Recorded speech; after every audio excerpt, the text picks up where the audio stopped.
వచ్చే ఎన్నికల్లో వైఎస్ షర్మిల పోటీ ఎక్కడి నుంచి? ఇదే ప్రశ్న ఇప్పుడు ఏపీలో తెగ సర్క్యులేట్ అవుతోంది. ప్రచారం జరుగుతున్నట్టుగా షర్మిల నిజంగానే కడప ఎంపీగా పోటీ చేస్తారా? ఒకవేళ చేస్తే తమ్ముడు అవినాష్ పై ఎదురుదాడి ఏ రేంజ్ లో ఉండనుంది? ఎంపీతో పాటు అసెంబ్లీకి కూడా పోటీ చేస్తారా? లేక ఏదో ఒకదానికే పరిమితమవుతారా? షర్మిల పొలిటికల్ కెరీర్ ఎలా ఉండబోతోంది?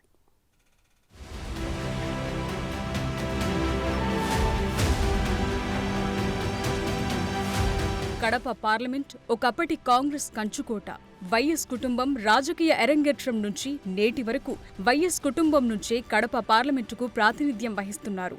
1989, 1991, 1996, 1998లో వైఎస్ఆర్ ఎంపీగా 4 సార్లు గెలిచారు. 1999, 2004లో వైఎస్ వివేకానంద ఎంపీగా 2 సార్లు విజయం సాధించారు. ఇక ఆ తరువాత 2004 నుంచి జగన్ కడప ఎంపీగా 2 సార్లు గెలుపొంది అది వైఎస్ కంచుకోట అని నిరూపించారు. 1989 నుంచి నేటి వరకు కడప పార్లమెంట్ స్థానానికి వైఎస్ కుటుంబం మాత్రమే ప్రాతినిధ్యం వహించటం కడప జిల్లాలో వారికున్న పట్టు అర్థమవుతోంది.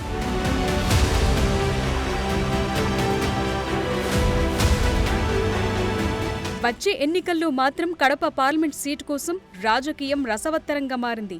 జిల్లాలో మారిన రాజకీయ సమీకరణాలు ఉత్కంఠ రేపుతున్నాయి.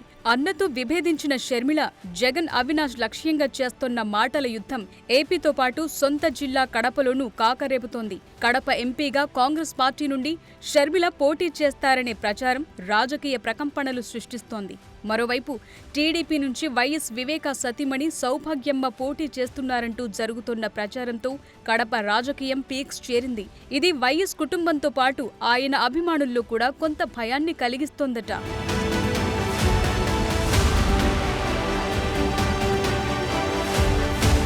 షర్మిల కడప పార్లమెంటు నుంచి బరిలో నిలిస్తే అవినాష్ లక్ష్యంగా విమర్శల దాడి ఉంటుందనేది కామన్.